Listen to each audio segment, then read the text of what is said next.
Olá, meu amigo, minha amiga, muito obrigado por vocês estarem aqui no nosso Portal do José, fechando mais uma semana que foi repleta de acontecimentos muito importantes e que ainda terão desdobramentos nos próximos dias, na esfera judicial e na esfera política também.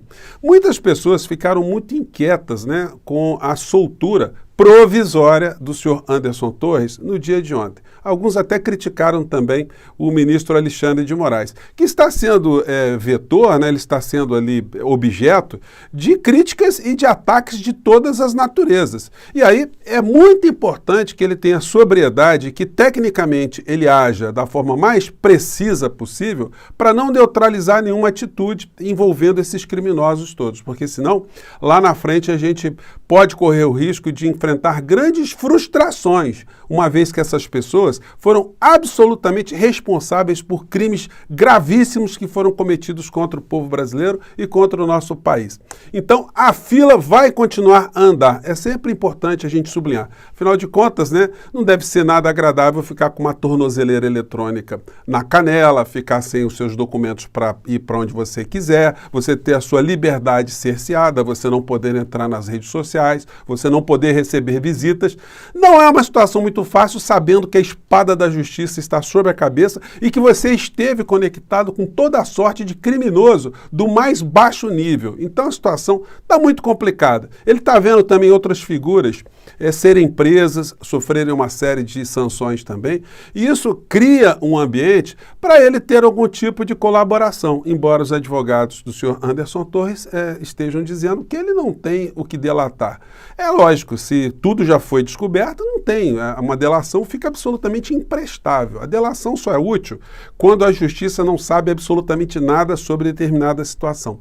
E, ao que tudo indica, não é o que está acontecendo agora. As provas são muito robustas e mais pessoas irão para a cadeia, culminando com a ida final do ex-presidente da República, que se encontra agora, inclusive, numa questão familiar muito curiosa, Vou conversar com vocês sobre os últimos acontecimentos, algumas situações políticas importantes aqui no nosso país, mas antes de mais nada, quero convidar você que está chegando agora ao nosso portal e não nos conhecia, a se inscrever aqui, você que é muito bem-vindo, conheça também os nossos outros vídeos para conhecer as nossas linhas de debates aqui, de análise, enfim. Se gostar, compartilhe, recomende o nosso portal, enfim. Todos os dias eu abro um chat aqui entre 5 horas, 5 e meia para a gente bater um papo, antes de entrarmos no ar. E se puder, se inscreva também no nosso clube de membros, que é uma forma adicional de você ficar ainda mais engajado aqui no nosso portal, tá bom?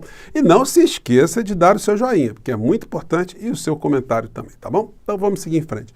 Gente, nós já comentamos aqui, quando esse episódio aconteceu, mas nós não tínhamos noção se essa coisa iria se estender por muito tempo, e está se estendendo. A notícia de quase um mês atrás foi essa aqui. Carlos Bolsonaro diz que é tratado que nem um rato e abandona as redes sociais do pai. Eu passei então a monitorar com mais nitidez, com mais proximidade, mais atenção, as redes sociais do Bolsonaro. E a última publicação tem a ver exatamente com esse período aqui que o Carlos Bolsonaro estava sendo chamado de rato. A última publicação é do dia 16 de abril que o Bolsonaro fez e coloca o Lula aqui, Então você abre lá, o bolsonarista abre o tweet do Bolsonaro e encara ali o Lula na China, e o Bolsonaro tenta fazer algum tipo de crítica. E a coisa, evidentemente, deu um problema sério para os bolsonaros. Hoje a gente está tendo mais repercussão desse assunto aqui nos jornais, Notícia é essa aqui.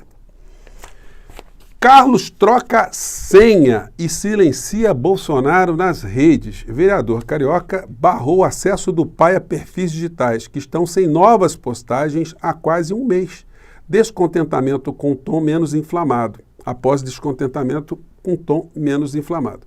Episódio se soma a histórico com retenção de conta e unfollow. Então, gente, a situação está degradada no clã. Aí tem uma questão familiar que é a seguinte, o Bolsonaro nunca conviveu com os filhos, gente. Os filhos ficaram sempre com a mãe, com a Rogéria Bolsonaro. Eles tiveram uma proximidade maior quando o Bolsonaro começou a se projetar para essa campanha presidencial. a relação deles, inclusive, é meio esquisita, né? Parece que ele esquece o nome dos filhos, e aí começou a chamar um de 01, outro de 02, outro de 03. A relação ficou muito mais ligada a esse universo político de arrecadar dinheiro, deles fazerem subestruturas do Bolsonaro em gabinetes parlamentares, do que uma reunião, uma união, né, familiar mais fraterna, mais bacana, né, mais companheira, né, mais divulgável até para as pessoas. A gente não vê essas pessoas unidas, né, a gente não vê declarações de afeto, é sempre um grupo mesmo, como se fosse uma organização impessoal. E aí, as cisâneas, quando acontece, então, esse tipo de situação. Quando a gente pega aqui as redes sociais dos outros filhos, a gente pega aqui Eduardo Bolsonaro, né? Ele insiste ainda em dizer que 8 de janeiro foi uma coisa arquitetada com infiltrados, né? Também o batom na cueca que havia infiltrados esquerdistas no ato do 8 de janeiro aparecem antes da CPMI iniciar os seus trabalhos. Dudu Bananinha, vai nessa. Dê força mesmo para essa CPMI, para ver mesmo se foi o governo que está aí, que tentou montar um golpe contra si mesmo, ou se não vai aparecer todo tipo de bandido que vai terminar na cadeia e vai amaldiçoar vocês justamente por vocês terem feito aquilo que vocês fizeram, né? O que a gente vai ver na prática é isso aqui, ó, Jornal Valor Econômico. Polícia Federal apreende dinheiro e armas em ação contra financiadores do 8 de janeiro. Gente, muita gente que está entrando pelo cano, gente que está sendo encalacrada, gente que está indiciada para tudo quanto é lado. Aqui, mais outra matéria aqui. Polícia Federal acha mais de R$700 mil em suspeitos de bancar atos golpistas. Está tudo documentado. Essa gente aí vai entrar pelo cano. E a Polícia Federal vai prender os criminosos por um crime e acaba encontrando outros. Então a situação vai ficando complicada a cada dia para essa gente toda. E aí tem uma questão, gente, que eu quero chamar a atenção de vocês, é o seguinte. Observe essa matéria aqui, essa chamada aqui, né, sobre a PGR. Diz aqui a matéria, PGR pede para investigar diretores de Google e Telegram. Aqui, em outro jornal, o mesmo tipo de título, né, sobre PGR. PGR pede investigação de diretores de Telegram e Google. Gente, eles pedem investigação no bojo do inquérito lá das fake news. E, obviamente, quando eles fazem isso, eles pedem, o ministro Alexandre de Moraes examina se há fundamentos e despacha. Só que o ministro Alexandre de Moraes, ele fica, né, com o nome dele em evidência, dá a impressão que ele faz tudo dele o tempo todo com a cabeça dele, ele não tem ninguém com ele. Isso é uma forma de desprestigiar o trabalho que ele está fazendo também das pessoas que estão no seu entorno, reforçando a ideia que, de fato, ele seria um super-homem, um herói. Enfim, ele tem muitas qualidades, ele é um homem extremamente corajoso e um homem extremamente inteligente, mas muitas coisas são jogadas nas suas costas justamente para enfraquecer a força daquilo que ele está fazendo, que não são meros palpites, não são meros atos, e daí a vigilância que ele está tendo em relação àquilo que ele está fazendo aumenta muito. Por isso que ele está tendo alguns cuidados, inclusive o de liberar o senhor Anderson Torres, para que não haja nenhum tipo de vício nas condenações finais que recairão sobre essas criaturas, né? Nós vamos falar de economia, mas vamos falar aqui dos outros assuntos que estão conectados com esse, né? Hoje no jornal, na Folha, no UOL, tem uma matéria aqui bombástica, né, sobre o que aconteceu com os Yanomamis e nós não estamos mais acompanhando desdobramentos disso, e isso é crime contra a humanidade, isso é crime de genocídio. E o jornal hoje está documentando que o governo Bolsonaro conscientemente agiu para finalizar essas nações, né, para matar essas nações. E isso não é exagero, gente, porque foram noticiadas os danos, os crimes que estavam sendo cometidos contra esses povos, e o governo Bolsonaro simplesmente se fez de morto. E, inclusive, o vice-presidente da época, o Mourão, disse, olha, não fizemos nada porque não tinha dinheiro, não tinha orçamento para fazer motociata, aí tinha dinheiro, né? Para fazer marchas picaretas, né? Supostamente religiosas, aí tinha dinheiro. Para ficar fazendo deslocamento em campanha eleitoral, tinha dinheiro, mas para salvar vidas humanas não tinha dinheiro. Então, gente, é muita gente, a matéria está muito, muito completa, gente. Tem fotografias aqui, tem todos os documentos que mostram exatamente isso que eu estou falando para vocês. Vou deixar o link aí para quem puder ler, que está muito interessante. Bom, então isso comprova, né, e reforça o rol de crimes pesadíssimos que essa gente vai ter que responder e terão que ser responsabilizados, né? Bom, mais notícias conectadas. Polícia Federal encontra certificados de diamantes na casa de Mauro Cid. Gente, certificado de diamante? E as matérias todas dão conta que não são os mesmos diamantes que estavam no colar ou nas outras joias. Então, de repente, vai se descobrir outras joias que entraram malocadas aqui no nosso país. Resta saber que joias são essas. O Coronel Cid vai ter que explicar, né? Que diamante, aliás, o certificado é de diamantes, né? De uma instituição que cuida de certificação e autentificação de diamantes. Eu fui dar uma pesquisada aqui, encontrei alguns assuntos, alguns certificados, e todos eles dizem respeito a pedras preciosas. Então não é certificado de bijuteria, não. É certificado de diamante que não tem a ver com o que já foi com os que já foram descobertos, né? Então, nós vemos essas notícias aqui. Caso das joias, alvo de buscas era chefe do setor de presentes e disse à Polícia Federal ter participado de telefonema com Bolsonaro e Mauro Cid. Entenda. Então, gente, não tem como, são muitos indícios, aí vocês vão perguntar assim, mas será que uma delação premiada agora, ela está afastada? Não, não está afastada. Agora, a delação só surge quando a defesa, quando o réu, ele percebe que a vaca foi para o brejo mesmo, né?